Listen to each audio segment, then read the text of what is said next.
അയ്യോ, അപ്പം നമ്മുടെ ഡേ 10 ക്ലാസ് കഴിഞ്ഞു കേട്ടോ. ഡേ 10 എന്തായിരുന്നു? സൂപ്പറായിരുന്നു. എന്തായിരുന്നു ക്ലാസ്? ഇങ്ങനെ 2 വേർഡ്സ് തരും. അതുകൊണ്ട് ഞാൻ ക്വസ്റ്റ്യൻ ഉണ്ടാക്കണം. ഞാൻ ക്വസ്റ്റ്യൻ ഉണ്ടാക്കുമ്പോൾ എൻ്റെ പാർട്ട്ണർ ആൻസർ പറയണം, ജർമ്മനിൽ തന്നെ. എന്നിട്ട് ആൾ ക്വസ്റ്റ്യൻ ഉണ്ടാക്കും, അപ്പം ഞാൻ അതിൻ്റെ ഉത്തരം പറയണം ജർമ്മനിൽ. അങ്ങനെ ആകെ മൊത്തത്തിൽ ഇങ്ങനെ ബ്രെയിൻ ഇങ്ങനെ കിടന്നിട്ട് കളിച്ചുകൊണ്ടിരിക്കുകയായിരുന്നു. പക്ഷേ നല്ലതാന്ന് തോന്നുന്നു.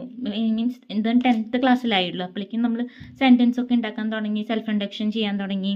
അങ്ങനെ കുറച്ച് പ്രോഗ്രസ് ഉണ്ട്. നല്ലതാന്ന് തോന്നുന്നു സംഭവങ്ങൾ.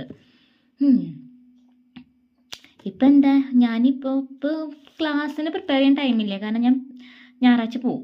ഞായറാഴ്ച തിരിച്ച് സെർബിയയിലോട്ട് പോവും. അപ്പോൾ അതിൻ്റെ പാക്കിങ്ങും കാര്യങ്ങളൊക്കെയാണ്.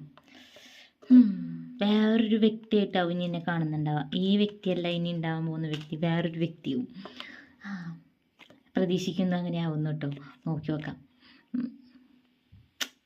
അയ്യോ, ഈ പാക്കിങ്ങൊക്കെ ആയിട്ട് ആകെ ഇതായിപ്പോയി. പാക്കിങ്, പോവണ തിരക്ക്, ആകെ മൈൻഡൊക്കെ ഡെഡായിപ്പോയി. എൻ്റെ മമ്മി അവിടെ തൃശ്ശൂർ വെയിറ്റ് ചെയ്യുന്നുണ്ട്. അപ്പം ഞാനിപ്പോൾ ക്ലാസ് കഴിഞ്ഞിട്ടാണ് ഞാൻ അവിടെ പോകണം.